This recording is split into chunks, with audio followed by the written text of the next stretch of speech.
contemporaneidade, com o avanço da ciência, da tecnologia e a evolução da sociedade, o mercado da estética tem crescido cada vez mais, e dentro disso, nos últimos anos, a pesquisa e desenvolvimento em biomateriais vem apresentando um grande progresso, como uma forma de proporcionar maior qualidade de vida, bem-estar e autoestima para as pessoas, além de ser uma área com significativo potencial mercadológico. Dentro disso, o desenvolvimento de materiais para restaurações e fabricação de próteses dentárias, com uma aparência muito próxima dos dentes naturais, tem demandado grandes esforços devido à grande dificuldade em se reproduzir as complexas características ópticas da dentição natural, ao mesmo tempo em que seja garantida a confiabilidade estrutural relacionada às funções biomecânicas dessa região do corpo.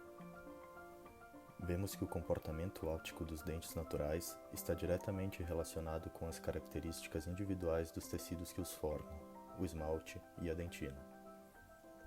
A parte do esmalte é considerada translúcida, podendo transmitir acima de 70% da luz incidente através de uma seção de 1 mm de espessura.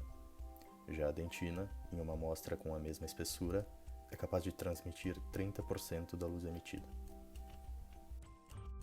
Para que possamos compreender melhor a propriedade de translucidez, fundamental para o desenvolvimento de próteses dentárias com alto grau de verossimilhança em relação aos dentes naturais, precisamos desenvolver um entendimento inicial dos fenômenos das propriedades ópticas dos materiais.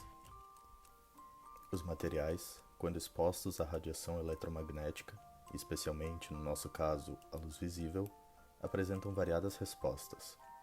A essas respostas, damos o nome de propriedades ópticas.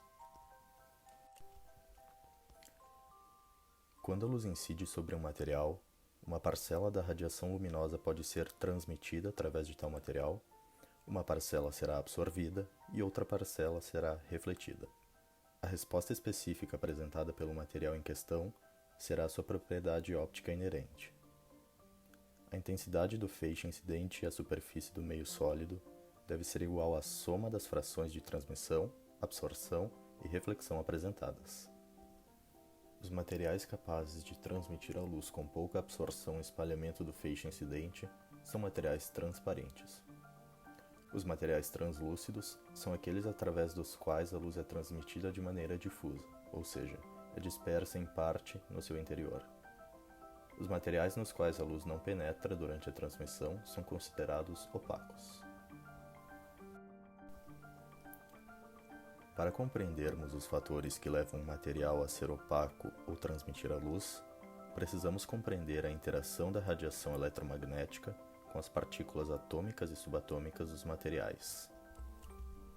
Os materiais metálicos possuem uma disponibilidade contínua de estados eletrônicos ou níveis de energia vazios. Sendo assim, quando a radiação dentro do espectro de luz visível é emitida, os elétrons são excitados para os estados de energia não ocupados, acima da energia de Fermi, que é justamente a energia do nível ocupado mais energético apresentada. Dessa forma, após ser excitado para níveis de energia mais altos, após um curto intervalo de tempo, o elétron decai para seu estado fundamental, ou nível não excitado, reemitindo a radiação na mesma frequência recebida a partir da superfície do material. É devido a esse mecanismo de absorção da radiação que os metais são opacos à radiação eletromagnética na extremidade inferior do espectro de frequências e transparentes às radiações de alta frequência, como os raios X e gama. Esse fenômeno ocorre em uma camada muito fina do metal, de aproximadamente 0,1 micrômetros. Portanto, filmes metálicos com uma espessura inferior a tal medida podem transmitir luz visível. Já os materiais não metálicos, aos quais pertencem os materiais de aplicação odontológica que estamos estudando aqui, possuem uma banda de valência completamente preenchida por elétrons, que fica separada da banda de condução vazia por um espaçamento entre bandas de energia relativamente grande.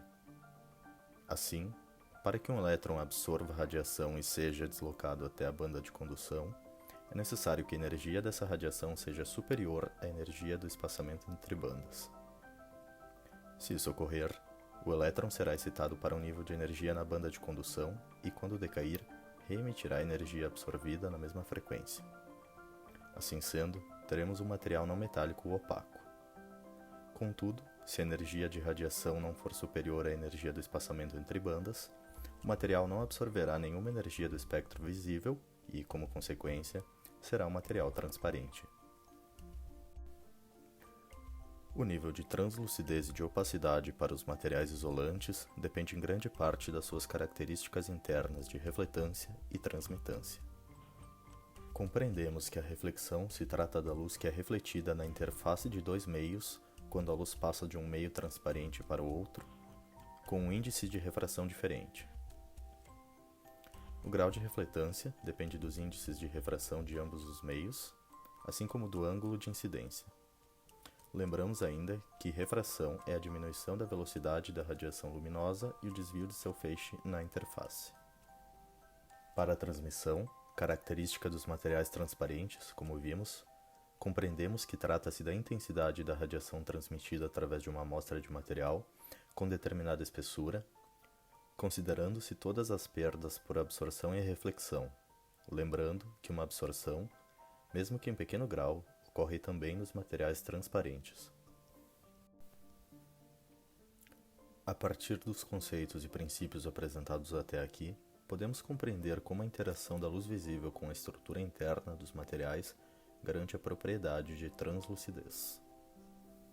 Os materiais normalmente transparentes podem se tornar translúcidos ou até mesmo opacos se o feixe de luz incidente sofrer reflexão ou refração em seu interior. Um feixe de luz transmitida é defletido e exibe uma aparência difusa como resultado de múltiplos eventos de espalhamento. As amostras policristalinas nas quais o índice de refração é anisotrópico representam normalmente uma aparência translúcida. Tanto a reflexão quanto a refração ocorrem nos contornos dos grãos, o que causa um desvio no feixe incidente. Isso resulta em uma pequena diferença nos índices de refração entre grãos adjacentes que não possuem a mesma orientação cristalográfica. Outro fator que implica em translucidez em alguns materiais é a porosidade apresentada, que atua como agente de dispersão da radiação luminosa. Nos polímeros semicristalinos, a translucidez é causada pelo espalhamento da luz visível nas fronteiras entre regiões cristalinas e amorfas, resultado dos diferentes índices de refração. Assim, nos polímeros altamente cristalinos, o espalhamento da luz é grande, tornando-os translúcidos ou opacos. Já os polímeros altamente amorfos são completamente transparentes. Compreendidos os fatores que levam o material a apresentar translucidez, podemos finalmente ver uma aplicação específica na área de materiais dentários, onde investigou-se o comportamento da zircônia estabilizada com itíria em diferentes condições de sinterização, correlacionando suas propriedades com a translucidez do produto final. Os materiais utilizados no estudo foram blocos pré-sinterizados de dióxido de zircônio com 3% de itíria, cortados em uma espessura de 1 mm e 15 por 15 mm de face.